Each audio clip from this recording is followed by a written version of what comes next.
Hello everyone, welcome to इनलर। आज हम पढ़ेंगे हमारे आरोह पाठ्य पुस्तक के 8वें पाठ के पहले भाग को, जिसका नाम है कवितावली। तो चलिए शुरू करते हैं। कवितावली के रचनाकार हैं गोस्वामी तुलसीदास। तुलसीदास भक्ति काल के कवि हैं। इन्होंने रामचरितमानस की रचना की है। ये कवितावली रामचरितमानस के उत्तरकांड से ली गई है। इस कवितावली में हम पढ़ेंगे 2 कवित्त और 1 सवैया। तो चलिए शुरू करते हैं। कवितावली उत्तरकांड से। किसबी किसान कुल बनिक भिखारी भाट, चाकर चपल नट चोर चार चेटकी, पेट को पढ़त गुन गढ़त चढ़त गिरी, अटक गहन गन अहन अखेट की। तो इसका क्या अर्थ है? सबसे पहले हम कुछ शब्दों के अर्थ समझेंगे। जैसे किसबी कहते हैं लेबरर को। किसान यानी जो खेती करता है, कृषि करता है, उसे किसान कहते हैं। बनिक यानी बनिया, यानी कि या तो सब्जी वाला या फिर किराने दुकान वाला जो कि कुछ बेचता हो, उसे बनिक कहेंगे। भिखारी यानी भिक्षा मांगने वाला। और भाट कहते हैं जो गाय या फिर नाच कर जो पैसे अपने अर्निंग्स को कमाते हैं, उसे भाट कहते हैं।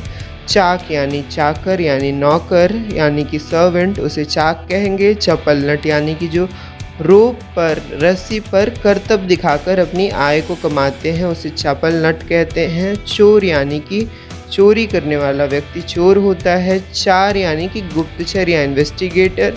चेटकी कहेंगे जो कि जादू दिखाता है, उसे चेटकी कहेंगे। तो अब समझेंगे हम इस पंक्ति को, यानी कि जो तुलसीदास कहते हैं कि कलयुग में जो मनुष्य होगा वो ये सब काम जो भी मैंने बताए करने के लिए विवश होगा। किस चीज़ के लिए? तो अपनी पेट की आग को मिटाने के लिए, अपने पेट को भरने के लिए, अपनी आय कमाने के लिए वो ये सब करेगा। आगे पढ़ते हैं। पेट को पढ़त गुन गढ़त चढ़त गिरी, यानी कि वो पेट भरने के लिए पढ़ेगा। गुण गढ़त यानी कि अपने स्किल्स को बढ़ाएगा, यानी कि पेट के लिए वो पढ़ाई करेगा, अपने स्किल्स को इम्प्रूव करेगा ताकि वो अपना पेट भर सके। आगे पढ़ेंगे। अटत गहन गन आहन अखेट की। इसका क्या अर्थ है? इसका अर्थ है कि वो गहने जंगल में शिकार करेगा अपने पेट को भरने के लिए। गहन गन का मतलब है घना जंगल और अखेटकी का मतलब है शिकार करना। तो इस पंक्ति का यही अर्थ है। आगे बढ़ते हैं। ऊंचे नीचे करम धर्म अधर्म करी, पेट ही को पचत बेचत बेटा बेटकी, तुलसी बुझाई एक राम घनश्याम ही ते, आगी बरवागी ते बड़ी है आगी पेट की। तो इस पंक्ति से क्या समझेंगे? तो इस पंक्ति से समझेंगे कि जो ऊंचे नीचे कर्म है, धर्म अधर्म है, मनुष्य वो सब करेगा जब कलयुग आएगा। क्योंकि उसे क्या करना है? तो उसे अपने पेट की आग को बुझाना है। और वो किस हद तक जा सकता है? वो इस हद तक जा सकता है कि अपने बेटे बेटियों तक को वो बेच दे। आगे तुलसी लिखते हैं कि तुलसी बुझाई एक राम घनश्याम ही थे, यानी कि जो तुलसी की जो पेट की आग है, यानी तुलसी की जो अग्नि है, इच्छा है, उसको सिर्फ राम ही बुझा सकते हैं। राम घनश्याम में रूपक अलंकार है। राम रूपी काले घने बादल जिनसे जो वर्षा होगी वही तुलसी की अग्नि को बुझा सकता है। क्योंकि तुलसी के अनुसार जो पेट की आग है वो किससे बड़ी है? आगी बड़वागी। बड़वागी यानी कि समुद्र की आग होती है। जो ये देखिए, जैसे कि समुद्र की आग है उससे भी बड़ी है पेट की आग, ऐसा तुलसी कहते हैं। और इस जो आखिरी पंक्ति है इसमें व्यक्तिरेख और अतिशयोक्ति अलंकार का इस्तेमाल है। बढ़ेंगे अगले कवित्त की ओर। खेती ना किसान को, भिखारी को ना भीख बली, बनिक को बनिज ना चाकर को चाकरी। इसका क्या अर्थ है?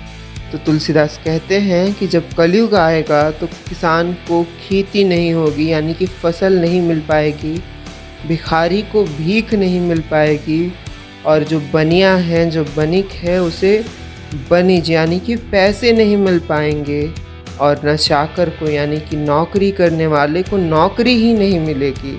तो ऐसा तुलसीदास कहते हैं। आगे बढ़ते हैं। जीविका विहीन लोग सीध मान सोच बस, कहे एक एकन सौ कहाँ जाएं का करी। तो इसका क्या अर्थ है? इसका यह अर्थ है कि जो जीविका विहीन लोग हैं, यानी जिन लोगों के पास काम नहीं है, विहीन का अर्थ है बिना, लोग सीध मान सोच बस, तो वह बस इसी सोच में पड़े रहते हैं। किस सोच में? तो एक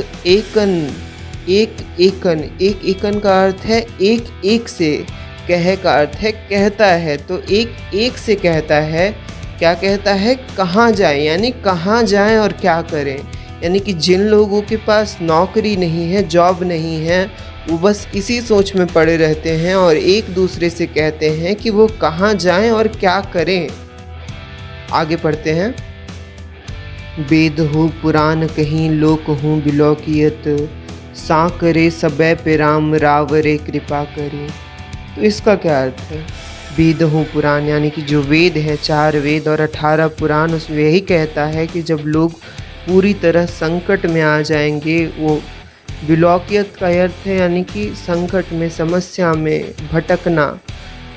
तो जब ऐसी परिस्थिति आएंगी, तो जब सब पे सांकरे सबे पे, यानी हर किसी पे राम, रवरे का अर्थ है आप ही, यानी कि राम ही कृपा करेंगे। तो ऐसा तुलसीदास कहते हैं। आगे पढ़ते हैं। दारिद दशानंद बाई दुनी दीन बंधु, दुरित हन देखी तुलसी हाहा करी। तो इसका क्या अर्थ है?